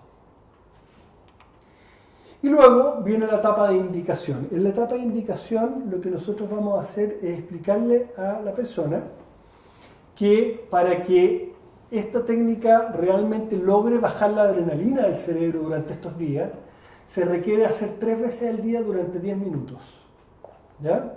3 veces al día durante 10 minutos. Y adicionalmente, cada vez que la persona sienta que se está desbordando de angustia. Entonces, en la mañana, después del almuerzo y antes de acostarse, la persona durante 10 minutos se va a ir a un lugar tranquilo a respirar. Y adicionalmente, cada vez que se sienta muy angustiado. Yo siempre le digo a las personas que me toca hacer primero auxilio psicológico, y es porque realmente lo he visto así, que la respiración tiene el efecto ansiolítico de un clonazepam. Y realmente créanme que tiene el efecto ansiolítico de un clonazepam.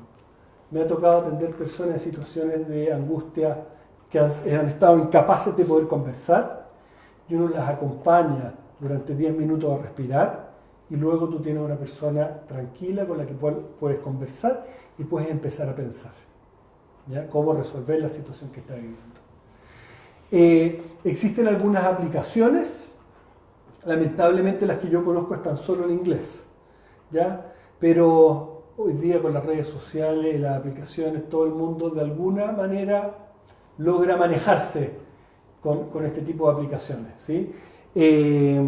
Existen para Android y para iOS, ¿ya? Y son aplicaciones que nos van a permitir ayudarnos en el reentrenamiento de la respiración. En pantalla pueden ver ustedes las 2 aplicaciones que yo conozco. Ustedes programan las aplicaciones de manera que la inhalación dure 4 tiempos, la exhalación dure 4 tiempos, Y la pausa post-exhalación 4 tiempos más, les recomiendo que si la persona a la cual vayan ustedes a ayudar quiere ocupar la aplicación, le ayuden ustedes a programarla, ¿ya? Y va a ser una tremenda herramienta para que la persona continúe aplicando la técnica luego en su casa, ¿ya? Nuevamente en pantalla pueden ver ustedes un link a la simulación, donde pueden ver ustedes una demostración con actriz del reentrenamiento de la respiración y el manual. Sí. ¿Cómo se aplica la ventilación si la persona afectada no tiene un problema específico, sino más bien un síntoma de estrés, por ejemplo, incertidumbre, angustia, malestar? En aquellas personas que no tengan una disrupción, un malestar tan profundo como para no poder conversar, o como para estar tembloroso, o como para estar... En el fondo uno ocupa la respiración para aquellas personas en las cuales uno no puede establecer un espacio de escucha activa y de trabajo, de conversación. ¿De acuerdo? Que es el grupo de personas que tú estás señalando. ¿Ya? En esas personas no vamos a hacer reentrenamiento de la respiración. O si lo hacemos, va a ser solamente en la etapa de psicoeducación, donde se lo vamos a enseñar para que pueda hacer en la casa. Pero no va a ser necesario hacerlo durante 10 minutos en los primeros auxilios psicológicos.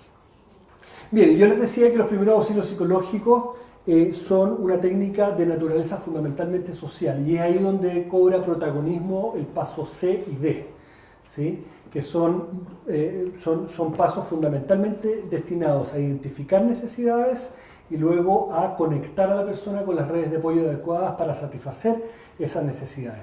El paso C es el paso de categorización de necesidades. Y el paso C es una técnica o es un paso donde lo que buscamos es poder jerarquizar las necesidades vigentes en orden de prioridad. Eso es tremendamente importante porque las personas, cuando estamos abrumadas por la urgencia o por la emergencia, tenemos dificultades para poder pensar. Nos bloqueamos. Imagínense ustedes en un examen, en el cual tenían todo estudiado y le hacen una pregunta y de pura angustia no pueden pensar y no logran recuperar la información que conocían. Cuando una persona está afectada por una emergencia, puede ser que se bloquee de la misma manera y no tenga la capacidad de poder pensar y jerarquizar cuáles son las prioridades. Las prioridades pueden ser tan diversas como poder conseguir un teléfono para tener información acerca del paradero de un hijo o de un hermano, o tener un teléfono para poder contactar a seguridad, o poder tener acceso para poder hacer una denuncia en el Instituto Nacional de Derechos Humanos, o, en fin, son diversas las necesidades que se pueden presentar y van a variar según la naturaleza del evento.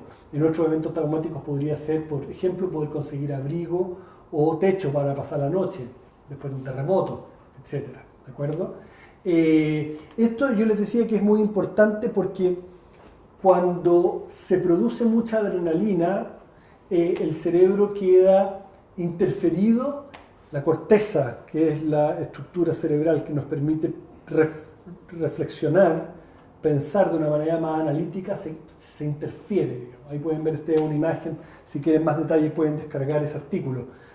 Se interfiere y por lo tanto nuestras capacidades ejecutivas, la capacidad de planificación y de juicio crítico se afecta.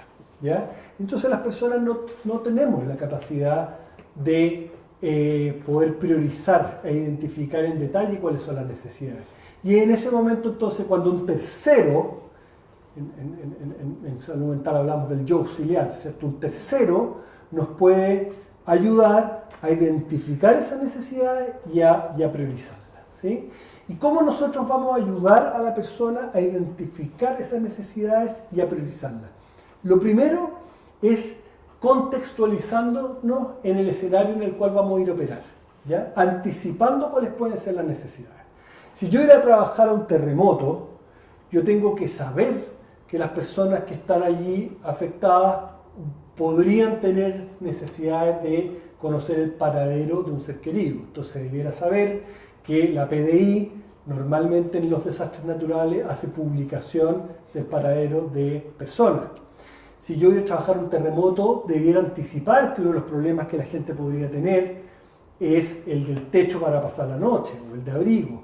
Si yo voy a trabajar en una situación de violencia política, yo debiera anticipar que los problemas que van a enfrentar las personas son de abastecimiento, problemas de seguridad y problemas de transgresión a los derechos humanos. Subjetivo, objetivo, eso no es un asunto mío a comentar. Lo importante es que si la persona percibe que sus derechos fueron transgredidos, nosotros debemos conectar a esa persona con los organismos oficiales que se encargan de velar porque sus derechos estén salvaguardados. ¿De acuerdo? Y por lo tanto, lo primero que yo debo hacer es anticiparme y saber hacia dónde van a ir las necesidades. Y entonces voy a hacerle algunas preguntas que van a ir abriendo el abanico. ¿Cuál cree que es el problema más importante a resolver primero? ¿Qué cosas le han ayudado en el pasado cuando ha tenido que lidiar con tanto estrés o con situaciones parecidas? ¿Había vivido usted alguna situación parecida? Si la persona empieza a decirle muchas cosas, a veces las personas empiezan a hablar de muchos problemas y uno mismo se empieza a abrumar con tanta necesidad, le vamos a decir algo así como, por ejemplo, mire, evidentemente son muchos los problemas y sería bueno que tratáramos de ordenarlo y priorizarlo de manera de ir solucionándolo uno por uno. Entiendo que se sienta sobrepasado. Veamos si podemos identificar al menos 3 cosas sobre las que tiene actualmente control para focalizarnos en ellas. De esa manera vamos a ir ayudando a no solamente identificar los problemas, sino que también a priorizarlos en un orden que permita ir solucionando la situación de una manera factible, porque entendemos que no siempre se puede solucionar todo en un solo encuentro. Nuevamente, entonces, en pantalla, los recursos sobre categorización de necesidades, tanto en versión de simulación como en versión manual. ¿Qué pasa en el caso, por ejemplo, que la persona en la escucha activa habla de un relato como que ella señala que fue como víctima de vulneración de derechos, pero en la parte de las necesidades como no lo manifiesta? Ahí se recomendaría que uno le hiciera como la sugerencia que notificara, por ejemplo, al Instituto Nacional de Derechos Humanos, o en ese caso no habría que anticipar esa necesidad si la persona no lo manifiesta como una necesidad. No, justamente, es muy buena pregunta, justamente el paso C va dirigido a que nosotros anticipemos y nosotros hagamos ver necesidades que puede que la persona no esté viendo. En un terremoto podrían ser las 4 de la tarde y la persona está tan abrumada por encontrar al hijo que no ha anticipado que además no tiene comida, no tiene agua y no tiene techo. Entonces nosotros le hacemos ver que adicionalmente a obtener información del paradero del familiar necesitamos poner atención a este otro elemento. ¿Ya? Así que sí, nosotros debemos mostrar necesidades que veamos que son evidentes. El cuarto paso de los primeros auxilios psicológicos es la letra D, derivación a redes de apoyo. Este paso en realidad va muy concatenado con la letra C, con la categorización de necesidades. La derivación a redes de apoyo va al servicio de satisfacer las necesidades identificadas en el paso previo, ¿sí?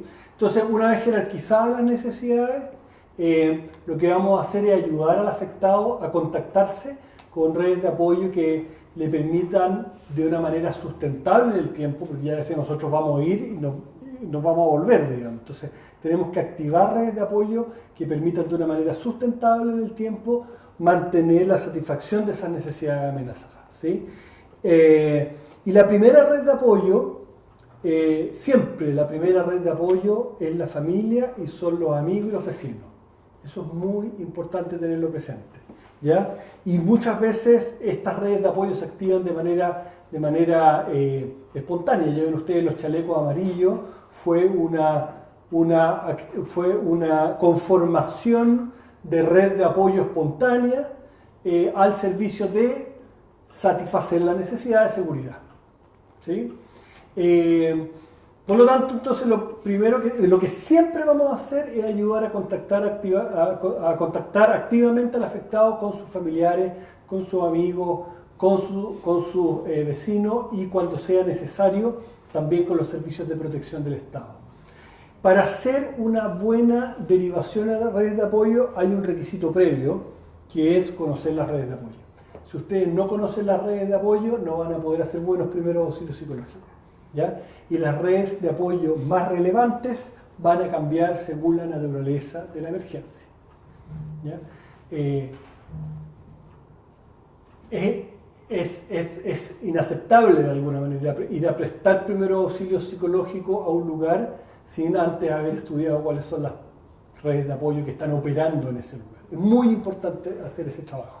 Y no solamente haber estudiado cuáles son esas redes de apoyo, sino que idealmente, ya lo veíamos en la parte de preparación de primeros auxilios psicológicos, haberse vinculado con esas redes y haber avisado que usted va a ir a prestar servicios de primeros auxilios psicológicos allí.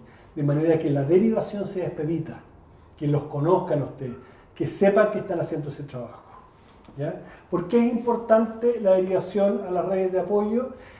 Ya lo decía, es importante porque necesitamos fortalecer la autoeficacia individual y comunitaria, porque no vamos a poder estar allí por mucho tiempo y porque es importante que el afectado haga por sí mismo y que retome rápidamente el control de su vida, ¿ya? Y eso lo va a hacer en sus propias redes.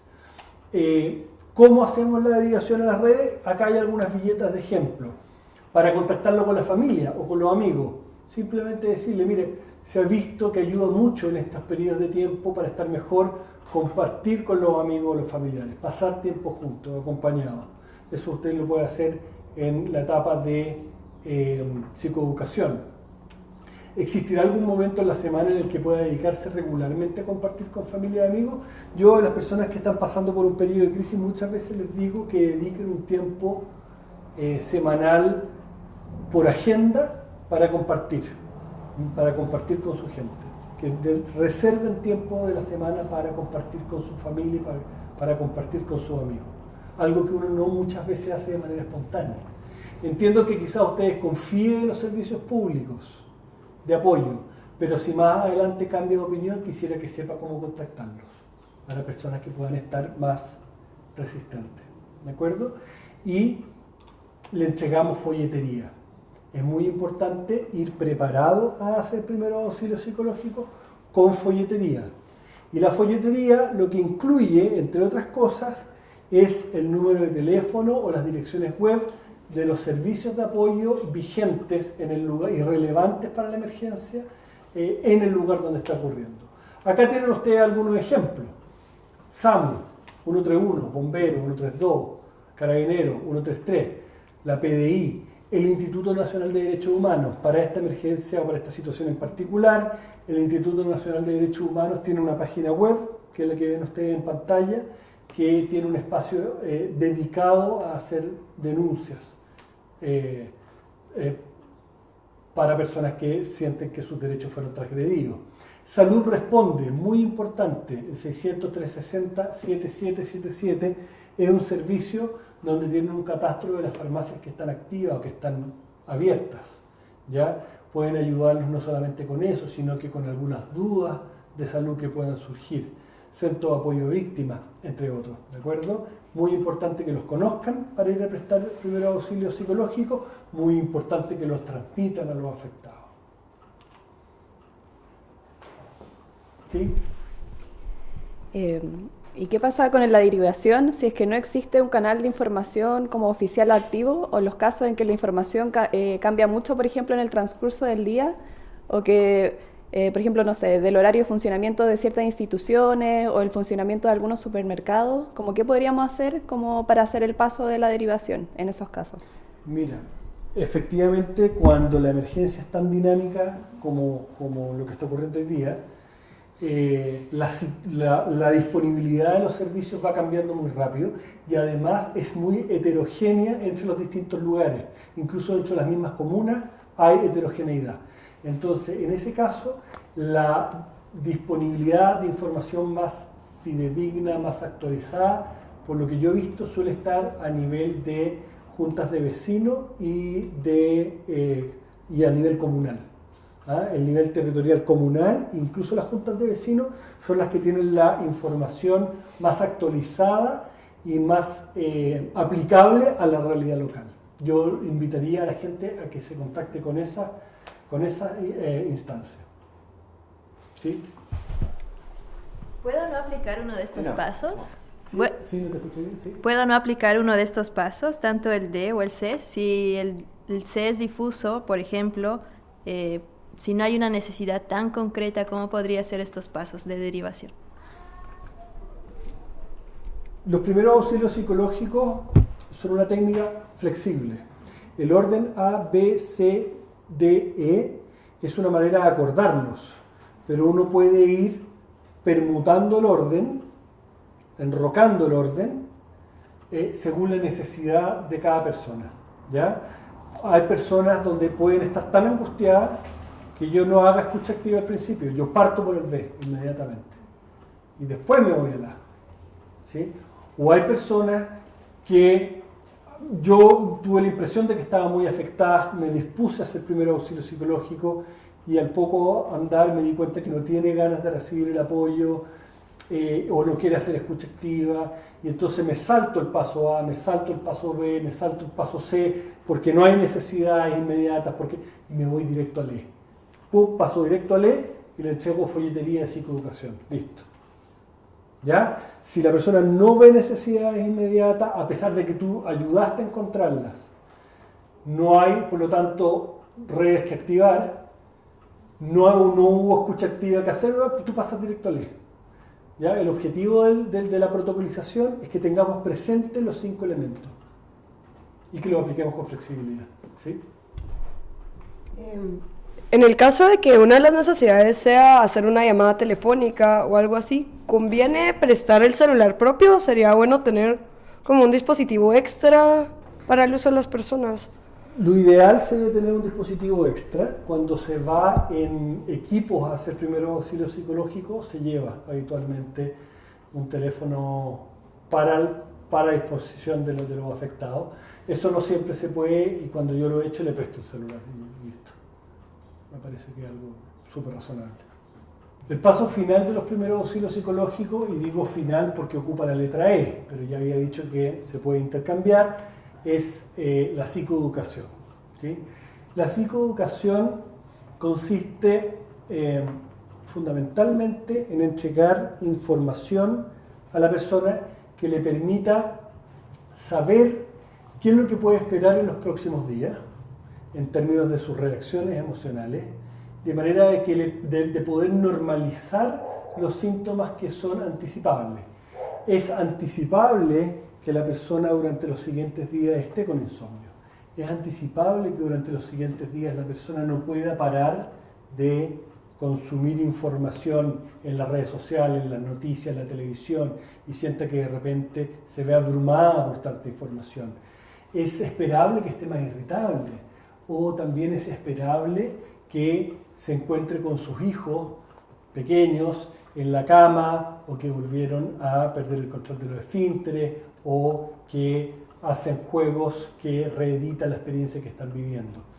Al mostrarle todos estos fenómenos como algo esperable, lo que hacemos es transmitirle a la persona que en realidad esto que siente, que es como que está perdiendo la cabeza, no es tan así, es normal y le estamos mostrando que se va a pasar.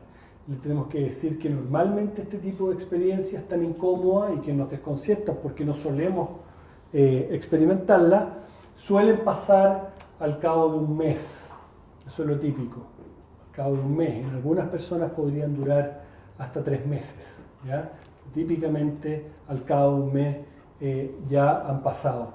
Y podemos decirle o podemos darle algunas estrategias de afrontamiento que podrían ayudarle a facilitar esta recuperación. Las estrategias de afrontamiento se sostienen sobre 3 pilares: sueño, deporte, alimentación saludable. ¿Ya? Dormir bien, muy importante. La falta de sueño aumenta inmediatamente la labilidad emocional, aumenta inmediatamente la irritabilidad, aumenta inmediatamente la desconcentración. Muy importante un buen dormir. Muy importante también el deporte. La traumatización en términos biológicos, ya lo he dicho en otras oportunidades, se produce por el exceso de adrenalina en el cerebro, ¿sí? Que genera un almacenamiento del recuerdo que es distinto al recuerdo que se almacena en periodos de tranquilidad, ¿ya?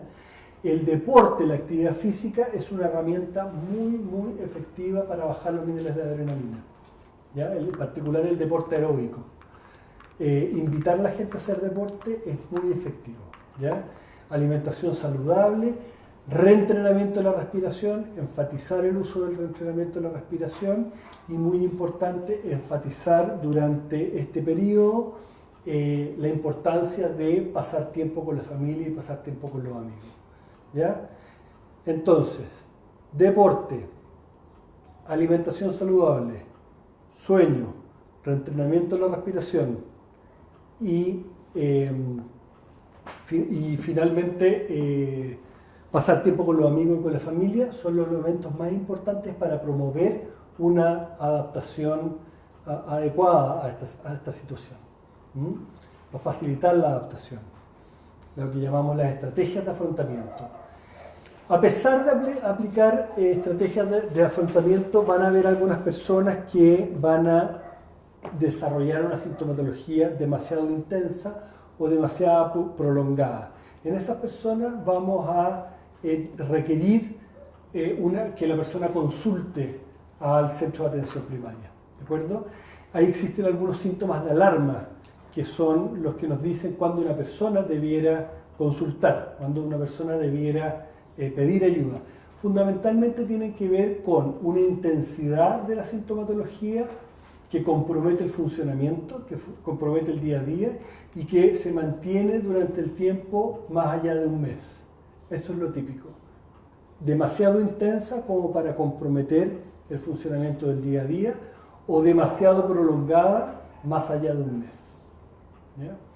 Y tenemos que darle a la persona información acerca de los lugares disponibles en su localidad donde pedir ayuda. Normalmente la gente lo conoce, pero podría haber algunas personas que no los conozcan. Población especial, migrantes, podría ser que algunos de ellos no conocieran los dispositivos de salud donde pueden pedir ayuda. Tenemos que darle el teléfono de Salud Responde. Salud Responde es un dispositivo más del arsenal de herramientas de salud que las personas pueden utilizar para pedir ayuda en este ámbito. Y el último elemento muy importante en la psicoeducación es la desmentida de mitos. En salud mental está lleno de mitos. Mitos como que, por ejemplo, las personas con problemas de salud mental son más débiles. Mitos como que, por ejemplo, las personas con problemas de salud mental no responden bien a los tratamientos son inefectivos, ¿ya? Todos estos mitos explican que más o menos un 10% solamente de las personas que requieren ayuda finalmente la pidan. Un 90% de las personas con problemas de salud mental producto de este tipo de eventos se quedan sin tratamiento. Y no es por falta de disponibilidad de tratamiento, sino que porque no piden ayuda. No piden ayuda porque simplemente piensan que que no van a poder recibir tratamiento, o porque el tratamiento es inefectivo, o porque no saben dónde pedir ayuda, entre otros, ¿de acuerdo? Así que muy importante en la psicoeducación indicar cuáles son los síntomas normales, cuáles son las banderas amarillas o los síntomas de alarma, dónde pedir ayuda y contrarrestar los mitos. Todo esto con ayuda de folletería. Sí.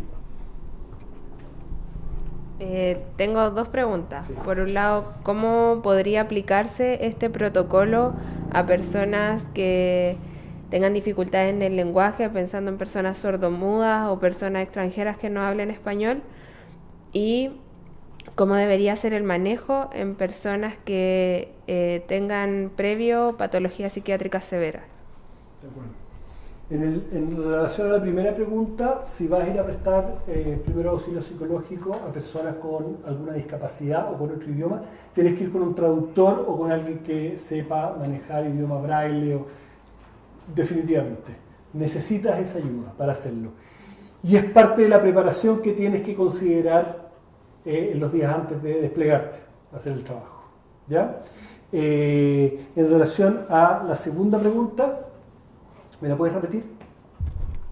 ¿Cómo debería ser el manejo en caso de personas que tengan patología psiquiátrica severa? En el caso de personas que tengan patología psiquiátrica previa o severa, la recomendación en situaciones de crisis es que consulten siempre, porque a veces es necesario hacer ajuste de medicación, ¿ya? Entonces se considera una población especial donde los primeros auxilios psicológicos debieran considerar en la psicoeducación una recomendación de consultar a su médico.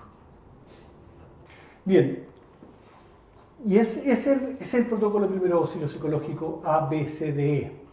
Pero así como yo les comentaba que es muy importante la preparación, a veces es más importante que el mismo protocolo, ¿sí? Una buena preparación, saber bien dónde me voy a desplegar, conocer bien las redes de apoyo, ir bien preparado, estar tranquilo y consciente de que estoy en condiciones yo de hacerlo.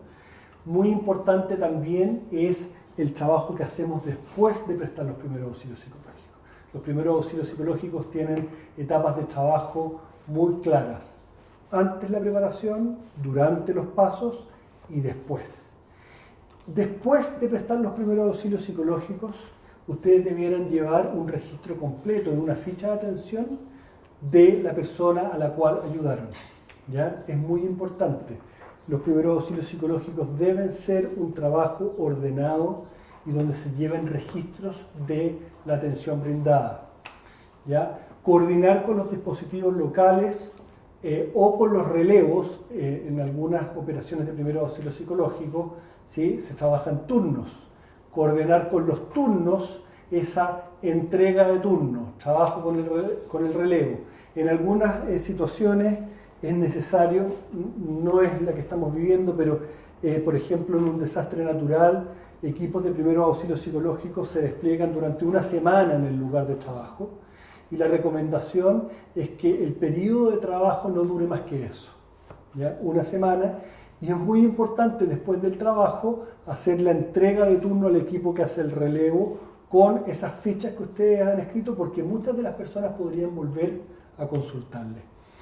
Importante también el automonitoreo de los síntomas, ¿ya? La exposición a historias como las que van a escuchar haciendo primeros auxilios psicológicos los va a remecer a ustedes, ¿ya? Y por lo tanto el automonitoreo de los síntomas es muy importante, a la semana, al mes y a los 3 meses. Acuérdense que hay algunas personas que por la simple exposición a relatos puede quedar muy sacudida. Por eso es importante que nos preguntemos cómo nos hizo esta experiencia durante la semana e incluso los primeros meses después de haber prestado la ayuda, ¿ya? Participar, si ustedes van a prestar primeros auxilios psicológicos en grupo, es recomendable que participen en actividades de autocuidado grupal, además de las actividades de autocuidado individual. Nuevamente, las actividades de autocuidado individual tienen que ver con lo mismo que ustedes le van a recomendar a las personas que atiendan. Deporte, sueño, alimentación, lo mismo, ¿ya? Y en términos de trabajo grupal, tiene que ver con un tiempo para compartir en grupo, darse un tiempo para compartir en grupo las experiencias, los pensamientos que surgieron, las emociones, generar un trabajo de camaradería. Recuerden que es el apoyo social, la percepción de un alto apoyo social, uno de los principales elementos que disminuye el riesgo de desarrollar secuelas, ¿ya? Y muy importante tener presente que los primeros auxilios psicológicos son una herramienta de ayuda entre pares. Si ustedes ven que un compañero durante el trabajo está muy afectado, háganle ustedes primeros auxilios psicológicos o pidan que se les haga.